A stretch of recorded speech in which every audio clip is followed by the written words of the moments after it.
istəyirsiniz bir örnək menyu kimi verək. Buyurun, Deyək ki, çox iftar gözəl açıram, olar. suyumu içdim, xurmamı yedim, duamı oxudum, üzərinə bir çömçə. İftardan danışırsınız. İftardan danışırsınız. Bir çömçə şorbamı yedim, sonra ana yeməyə keçəndə bir boşqab düşünün. O boşqabı bölürsünüz 3 yerə. Yəni yuxarı hissəsində, tam yarısında olur salat, bol tərəvəzlər olur, liflərdən zəngin. Aşağı 1/4-də olur protein, zülal, yəni ət. Məsəl üçün, toyuq, balıq, hinduşka, hindi əti yeyirsinizsə əlimiz boyda. Allah hər kəsə öz əli qədər 150 qram civarındadır. 200 qram civarında ola bilər bəyazı. Qırmızı ətdirsə, barmaqlarımızı götürürük, yəni qalır əlimizin bu hissəsi, bu qədər olur, 150 qram civarında.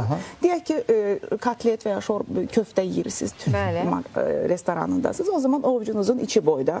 Deyək ki, 3 dənə köftə yediniz, hərəsi bir 30 qram. Təbii ki, burada qadın, kişi kiloya görə fərqlənir, çox kilolu insanlar daha çox yeyə bilər, kilonuz azdırsa 2 dənə kotlet də sizə bəs edəcəkdir. Digər 1/4-də isə qarnir. Bu kartof ola bilər, düyü ola bilər, qarabaşaq ola bilər, bulgur ola bilər və s. Yanına da istəsəz qatıq, ayran və s. istifadə edə bilərsiniz.